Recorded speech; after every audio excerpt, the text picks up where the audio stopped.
Before we start the story, please consider subscribing to our channel. It helps us create quality content for you. Help us reach our goal of 1,000 subscribers. Enjoy. The first time Jake saw the bridge, it was 6:12 a.m., and the morning fog was still curling low around the trees like silent ghosts. The scent of damp pine clung to the air, and the earth squished slightly beneath his boots as he walked toward the stream that separated his property from the rest of the neighborhood. That's when he froze. There it was, stretched across his private creek like it had always belonged, an arched footbridge made of treated wood and metal railings, complete with faux vintage lanterns bolted at the corners. It gleamed slightly, with morning dew, looking polished and deliberate. Jake blinked once, then again. No warning, no permission, no construction notice, just a bridge. His jaw clenched. His hand, still holding his travel mug, trembled with a surge of disbelief that was quickly curdling into rage. He scanned the area, half expecting to see construction crews or city workers packing up. But there was no one, only the sound of birds chirping, water trickling beneath the bridge, and the roaring in his ears. Jake dropped his mug. He stood there a moment longer, fists tightening, trying to convince himself this was some sort of mistake. Maybe a city easement he hadn't been informed about. Maybe a neighbor playing a very bad prank. But deep down, he knew who had done this. Kimberly Hartman, president of the Lake Point Ridge HOA, self-declared guardian of neighborhood standards, and Jake's unsolicited nemesis since the day he bought the land just outside the HOA's jurisdiction 2 years ago. She had smiled at him during that first neighborhood BBQ, tight-lipped and condescending. "So you're the guy who bought the parcel outside the line," she'd said, like he was a feral animal who'd wandered too close to her flower bed. "You know we like to keep the area consistent." Jake had smiled back. "That's why I chose it." From the start, Kimberly had made it her mission to monitor Jake like he was some ticking time bomb threatening the HOA's perfect aesthetic. She'd left flyers on his car about voluntary landscaping standards. She'd complained to City Hall when he installed solar panels without consulting the community. She once even stood on his property line, arms crossed, inspecting the color of his mailbox. But this was a violation on a whole new level. Jake stormed back to his house and pulled out the folder with his land documents. He flipped through survey maps, zoning declarations, legal descriptions in dense legalese. Then he marched back to the bridge, documents in hand, and planted himself where the bridge met his side of the land. This was his stream, his trees, his property. Later that afternoon, he walked straight into the HOA clubhouse during a scheduled meeting and interrupted mid-discussion. The room fell silent as he stepped through the door. Kimberly looked up from her clipboard, dressed in a neatly pressed blazer and pearls, her blonde bob tucked just behind one ear. "Jake, this is a closed meeting. You built a bridge on my land." Murmurs rippled around the room. One board member cleared his throat awkwardly. Kimberly, however, smiled calmly, like she'd been expecting him. "Oh, that." She folded her hands neatly. "It's a community access improvement project. Temporary, of course. It links the East Trail system with the main recreation area, for walkers, joggers, cyclists. It's on my land, Kimberly," Jake snapped, holding up the surveyor map like a smoking gun. "This is my property line. You crossed it." Kimberly didn't even glance at the paper. "There's been some debate about where the boundary technically falls. You haven't posted signage and the land isn't fenced. It's not like you use that area." Jake's breath caught. "That's not how property works." She gave a short laugh, directed more at the audience than him. "Look, Jake, nobody's trying to upset you, but if your parcel is just going to sit there unused, we might as well make it beneficial for everyone. The community loves the idea. You wouldn't want to be the one person standing in the way of progress, would you?" The patronizing lilt in her voice made his skin crawl. "I'm not part of your HOA. You have no authority over my property." Kimberly leaned forward, elbows on the table, and for the first time let the edge of her voice show. "This isn't about authority, it's about community. Maybe if you'd been more cooperative from the start, we wouldn't be having this conversation."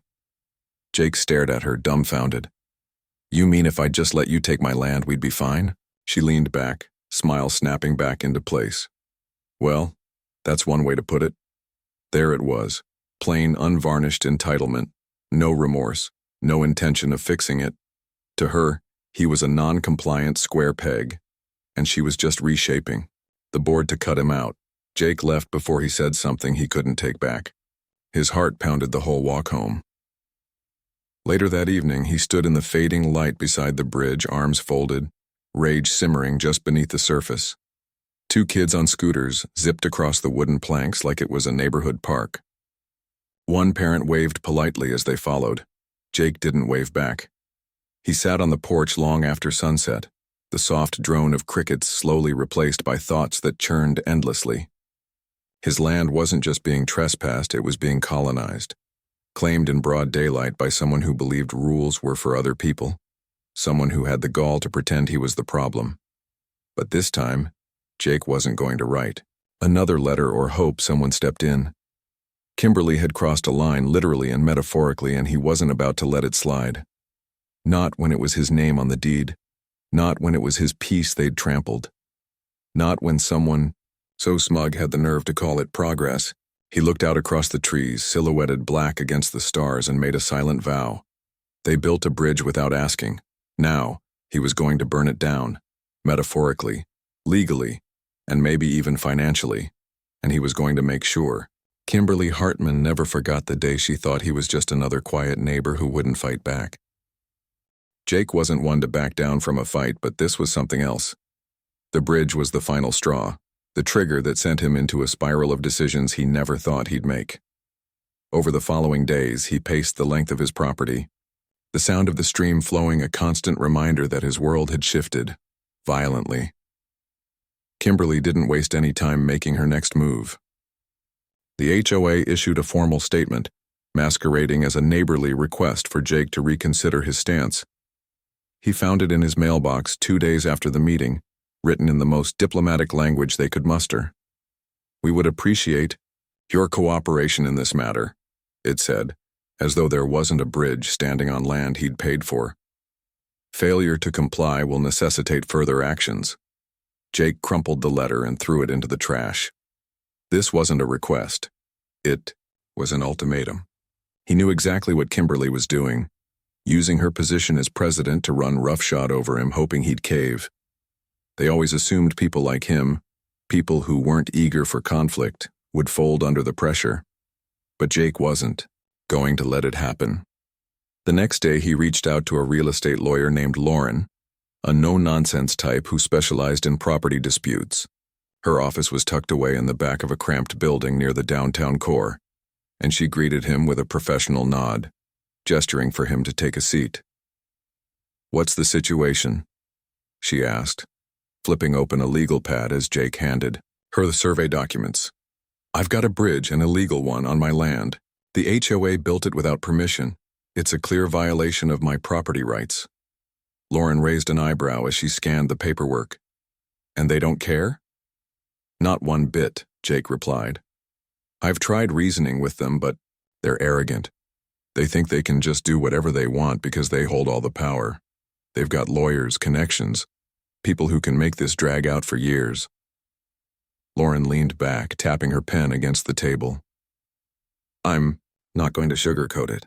Legal battles are long, expensive, and often frustrating. You're right.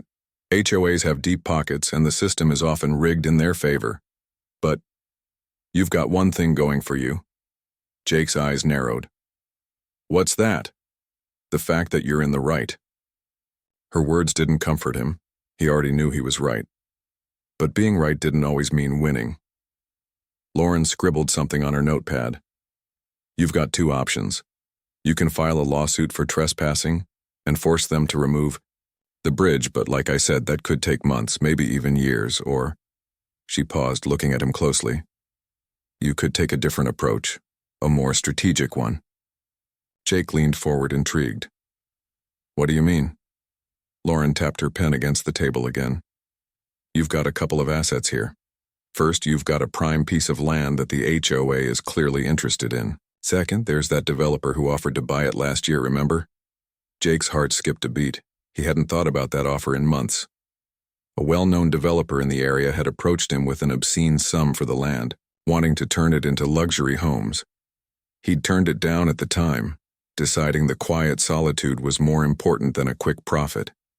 But now, in the wake of the bridge, that offer seemed like a lifeline. "You think I should sell it?" Jake asked, still processing. "I'm not saying sell, I'm saying leverage it," Lauren said with a small grin. "Get the HOA and the developer into a bidding war, turn their greed against them." Jake exhaled, the idea settling into his mind like a stone dropping into a well. Kimberly was clearly pushing for the bridge as a way to secure access to the development. But if he could make her, or the developer, pay for it. "What's the catch?" he asked warily. Lauren shrugged. "No catch, but it's not going to be easy. You'll need to outsmart them, not outfight them. And if you want to take this route, you'll have to be patient. These things take time." Jake wasn't sure if he was ready for what Lauren was suggesting, but the thought of continuing to sit idly by while Kimberly steamrolled him was unbearable. He'd tried the logical route. Now it was time for something else. That night, after his meeting with Lauren, Jake sat in his living room, the light from the fireplace casting long shadows across the walls. He thought about the land, the acres he'd fought so hard to acquire, and the pride he'd felt when he'd stood there surveying the empty land. It was supposed to be a sanctuary, but now it felt like a battleground. A part of him wanted to go straight for the legal route, to file the lawsuit and let the courts handle it. But the more he thought about it, the more he realized that would be exactly what Kimberly wanted. A long, drawn-out process that would drain him emotionally and financially. No, if he was going to make his move, it had to be smarter. And it had to hit her where it would hurt the most. The next morning, Jake called the developer who'd made the original offer. He didn't waste time beating around the bush. He wanted to know if the offer was still on the table. The developer, a man named Gregory Devereaux, was eager to talk business. "I've got an opportunity for you," Jake said, leaning forward as he spoke. "But this time it's not just about the land." Gregory's voice grew curious. "Go on." "I'm not selling to Kimberly or the HOA, but I am willing to entertain a deal with you, if the price is right." A silence stretched across the line, and Jake could practically hear Gregory's wheels turning. Then the developer spoke. "Tell me what you're thinking." Jake knew that this was it, his move, his counterattack. And this time it wasn't about playing fair, it was about playing smart. The next few days felt like a tense waiting game, each moment thick with anticipation. Jake knew that he was walking a fine line, playing a game where the stakes were as high as they could get. But as the days passed, and the phone calls with Gregory became more frequent, he started to realize the gravity of what he was about to do. He wasn't just trying to outsmart Kimberly anymore. He was outmaneuvering an entire system that had been set up to crush people like him. The plan was coming together, piece by piece. Gregory had agreed to a price that was more than generous. But Jake wasn't simply selling his land. He was holding the developer hostage, dangling the prospect of a deal that could benefit both of them. But only if Gregory agreed to help him in a more subtle way. "Kimberly thinks she has control over the situation," Jake said to Gregory, his voice steady but edged with something darker now. "She thinks she can push me around, manipulate things to her advantage, but I'm going to make sure she regrets ever stepping onto my property." Gregory chuckled, the sound cold and calculating. "And what exactly do you need from me to make that happen?" Jake paused, staring out the window at the bridge in the distance, still standing arrogantly in the sunlight. "I need you to make a public offer, a huge one Kimberly can't ignore, a public offer for your land." Gregory's voice tightened. "You realize that could raise some eyebrows. It would put her in a position where she has to act. If she refuses, she'll look bad. If she takes it, she'll know she's been played." Jake smiled darkly. "Exactly, we're going to make her think she has to act fast. If she believes there's competition for the land, she'll move in desperation, and that's when I'll strike." Gregory agreed to the terms, but Jake knew that this was only part of the puzzle. The key was getting Kimberly to bite. She was prideful, yes, but she was also a woman who loved her control, and once she realized that Jake wasn't the docile neighbor she'd pegged him for, The game would shift entirely in his favor. The following week, the local real estate section of the city paper ran the story. A large, bold headline stretched. Across the page, prime lakefront property available for development, owner willing to sell at premium price. Below it, in smaller print, was an offer from Devereux Enterprises, a multi-million-dollar deal for the land Jake owned, a property ripe for luxury housing. Kimberly Hartman was livid the moment she saw it.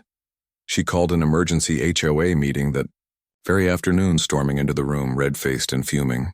The other board members exchanged nervous glances, but Kimberly was too enraged to notice. She paced in front of the table, muttering under her breath, and then slammed a stack of papers down in front of the group. "I knew this was coming," she hissed, her voice thin with rage.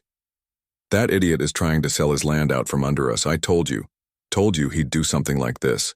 Now we have to act, and we have to act fast."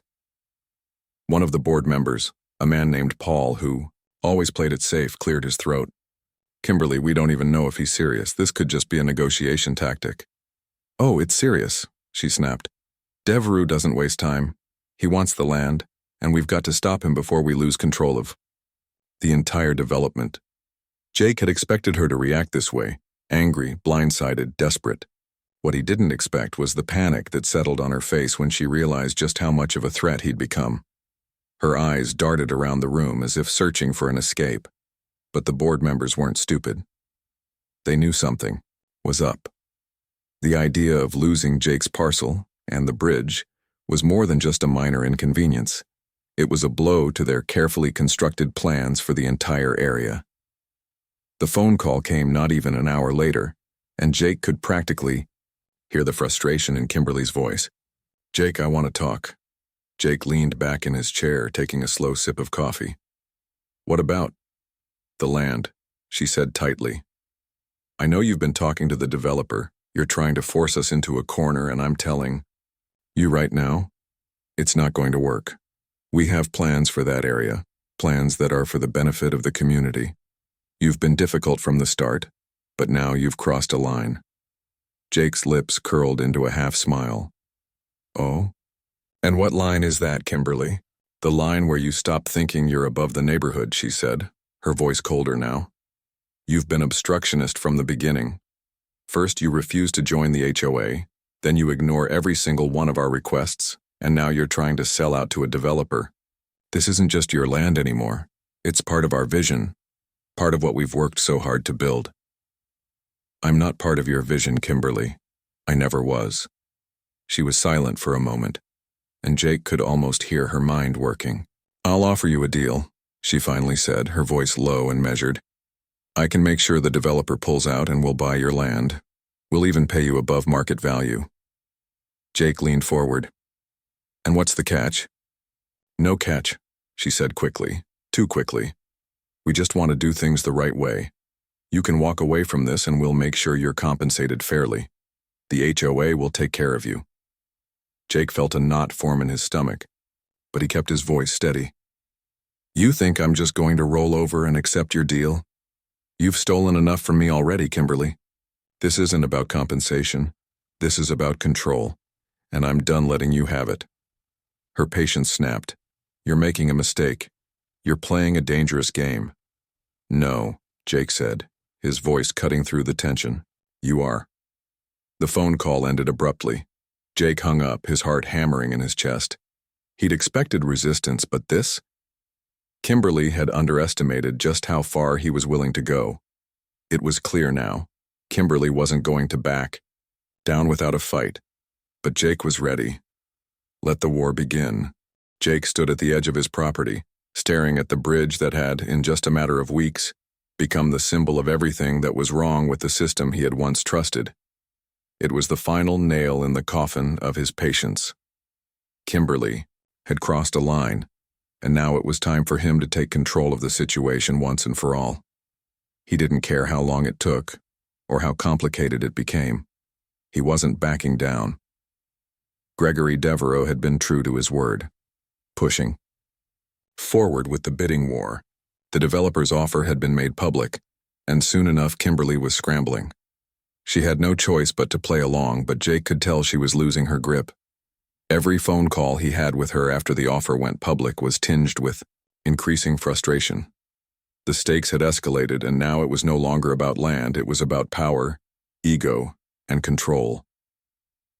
One morning, Jake received a call that made him pause. It was from Lauren, the real estate lawyer who had been guiding him through the process. "I think it's time you made your move," she said, her voice steady but urgent. "Kimberly's about to pull some strings behind the scenes to try and stop the deal. I've got a few sources in the HOA who say they're planning to make a counteroffer, something that could take the land off the market before you have the chance to sell it." Jake's blood ran cold. He'd known it was coming, but hearing it so directly made the reality hit harder. Kimberly wouldn't stop until she had everything back under her thumb. She had no intention of letting him walk away with a windfall, not if she could help it. "What's the move then?" Jake asked, his jaw clenched. "You need to beat her at her own game," Lauren advised. "Don't just play by the rules, make the rules." Jake rubbed his temples, his mind racing. He had been prepared for this, but the sense of urgency gnawed at him. He needed something bigger than what they were doing, something that would force Kimberly to show her hand completely. But what? The answer came to him as he stood there, the sound of the wind rustling through the trees, the scent of fresh pine hanging in the air. He turned toward the lake, staring at the spot where the bridge met the water. The idea clicked into place with a sudden, satisfying clarity. That evening, Jake made the call. The plan was simple but bold. He was going to expose Kimberly for who she really was, not just as a manipulative HOA president, but as someone who was willing to destroy everything for her own gain. He would give the community the chance to see her true colors, right before she had a chance to make her move. The following morning, Jake contacted the local news station. He had something they needed to know, something that would have the public on his side and force the HOA into a corner. He told them everything: how the bridge had been built without permission, how Kimberly had tried to steamroll him, and how he was now selling the property to a developer who was eager to create something that would benefit the entire neighborhood. The media picked up the story quickly. By midday, the story was on the front page of the local paper and the evening news. "HOA president under fire after illegal bridge construction on private property," was the headline. The press didn't hold back, reporting every detail. How the HOA had built the bridge without consulting the property owner, how they had ignored his concerns, and how Kimberly's desperation was becoming increasingly obvious. Kimberly didn't take the news well.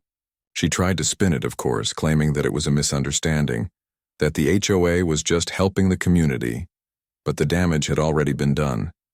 The public now knew the truth.